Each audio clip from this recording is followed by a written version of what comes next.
Hello, I'm Shiver, and on behalf of GosuGamers, I'm sitting here together with MiSeRy, Cloud9 MiSeRy now. How are you doing? I'm doing good, thanks. How are you enjoying China so far?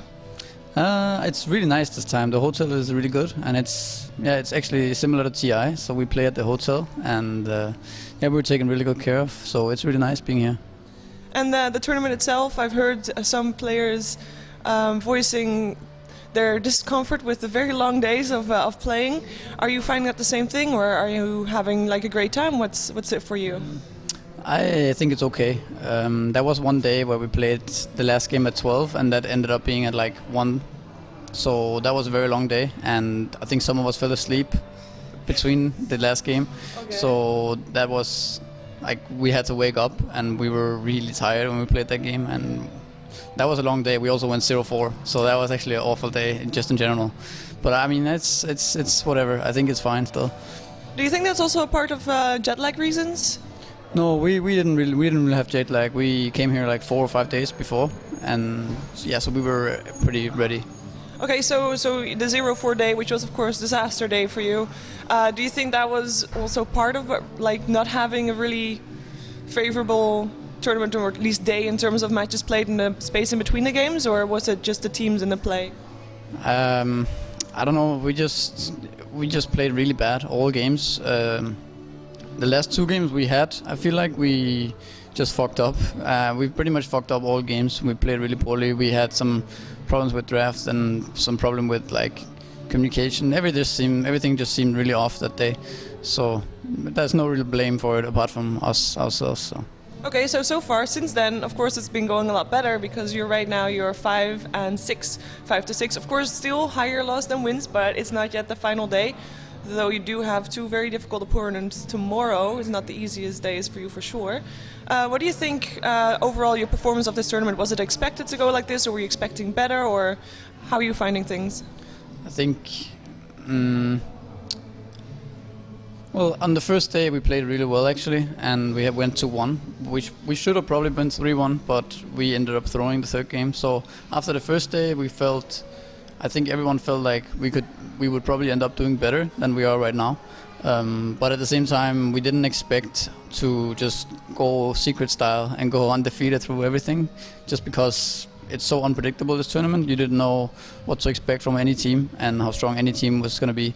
So I think, yeah, we're just going to have to like try and win these last games. It doesn't really matter who you play against, I feel. It's especially for our team right now, because I feel like we're losing the games more so than the enemy winning the games most of the time. So of course there's still a difference between who you play, but I think we can still win against both IG and LGD. It's not really about the enemy. Yeah, fair enough. And of course also, I mean, you're a fairly new team, not with new players, but recently put together. Do you think that has an impact, just getting the experience done together? I think it has a big impact for sure. Me and No-Tail I feel like we have a different, like to some extent a different, like just in general, I think the team is not really on the same page yet in terms of how we want to play and the idea behind. So that usually ends up in us lagging a game plan when it comes to mid-game. But yeah, it definitely has an impact. But I mean, we're still fine, even though we lose some games and we have some problems with our losses and stuff. We don't really get too upset about it. We still have fun here, and yeah, it's not too bad. Okay, and I have actually a question because, well, I have a lot of questions, as of course I'm doing an interview, but a lot of people have been saying, like, Eternal Envy, like, there's no other guy like him in the scene. He puts in so much work and effort, and you're just newly joined Cloud9, and I want to know your opinion about him and his ethic, because so far, like, the ethic that he has, from everything I've heard, it's like nobody does as much work as him. Do you find it as well? Yeah, I mean, I was very pleasantly surprised playing with Envy for sure from the very beginning. I think it's hard to judge him without having played with him at all. But compared to I haven't played with everyone, so I can't tell how much other people are putting into it. But he definitely puts a lot of effort, and he has his heart in the game. And yeah, I think he's an amazing captain, and he's really good, like a really good person too. So he has respect from everyone in the team, and that's really important, I think, as a captain. So yeah, I have a lot of respect for him. I think he's a really great captain. Well, that's great to hear. And of course, over the last few months, and actually in the last year, you've had a lot of different partners as co-support. How are you finding the differences between the supports? As I think you're one of the only support players right now that has as much experience in such a short time with playing with this many different support players. How are you finding it?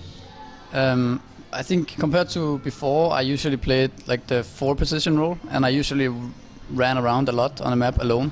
But that was with Pass in mouse sports. He usually played a lane support kind of thing, with like zoning and helping the carry, whereas I would just run around. Same with in Alliance, I played with Ake. It was the same idea as well, but now I'm playing with No Tail, and it's a bit different since we both like to run around, and so I'm kind of taking up a little bit different role now. I play some heroes I never played before, like AA, and yeah, I don't play Rubik anymore. I play like Lion is really popular, so I play that guy.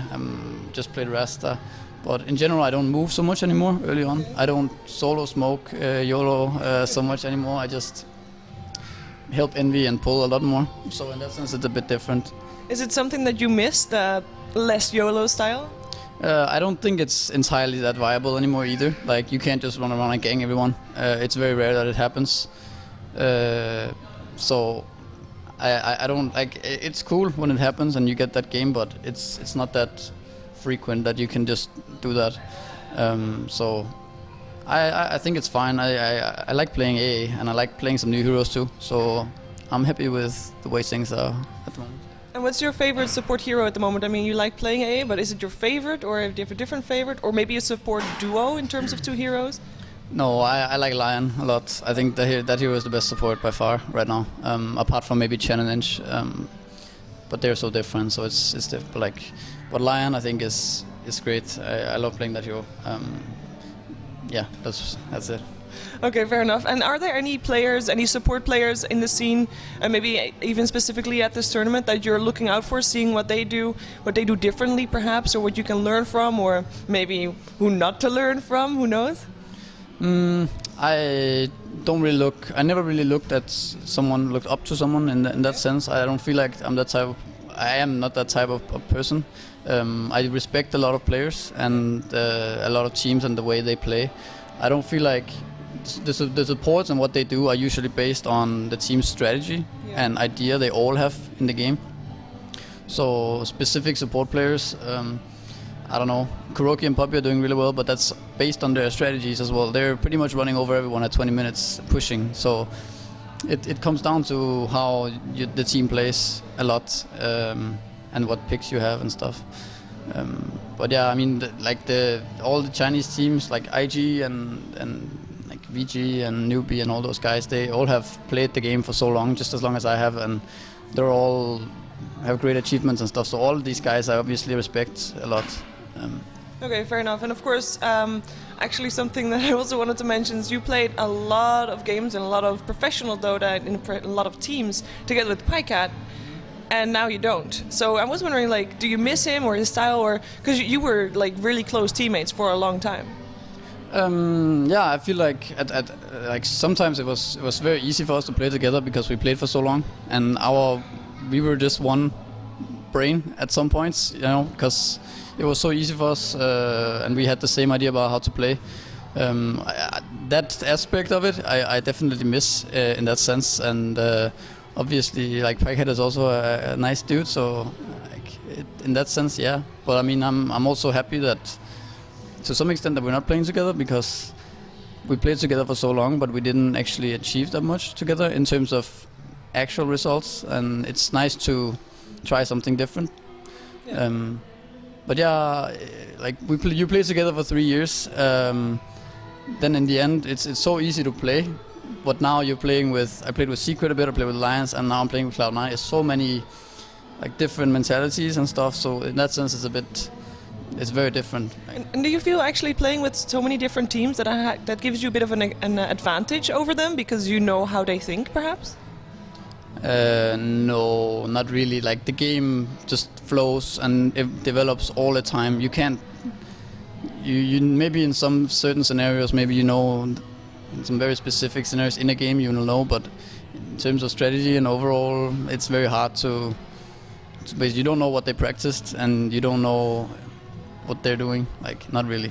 Well, back to the DAC, of course, I mean, there's 16 teams here competing. If you were to say 2 other teams that join you in the top 3, because I mean, I'm not going to ask you to not name your team and not, but 2 other teams. Well, I don't know. Secret just seems to be there almost already. So obviously them, and then I don't know. I think Big God seems pretty interesting. I think they could go really far in this tournament. The Shao 8 and Lanham, they're just too smart. They just know what they're doing. So I'm gonna go with Big God is gonna go really far. I think they could go into top 3. And were you expecting the Chinese teams to, like the traditional Chinese teams, because obviously Big God was kind of a for fun stack that they just put together just because they like to play. Were you expecting the official traditional Chinese teams to not really do as well in this tournament? I obviously didn't expect newbie to go 1 and 9 or 10 or whatever they are now. I don't think anyone did, but I actually didn't know what to expect from this tournament because it was so unpredictable going into it. Like, you haven't seen any of these teams play. The only team you see was like Hellraisers, maybe Na'Vi at Star Ladder or something like that. And they lost all their games. Yeah, they did. So it is really unpredictable. But all the Chinese are like kind of like spread now. Some of them, like most of them, Big God, IG, VG, LGD, they're all top 8. But apart from that, it's very spread. So it's not too like. It's good to see, I think, right? Yeah, it is for sure. Like each year also looking pretty good. So. Well, thank you very much for taking the time for this interview. And any shout-outs, plugins, sponsors, and such? Yeah. Shout out to Cloud9 and G2A and what else do I have on my arms? Alienware and all the other good old sponsors from Cloud9. Yeah. And anywhere people can find you on Twitter? MiSeRy Dota on Twitter. Yeah. Okay, make sure to follow him, and of course stay tuned to GosuGamers for more content.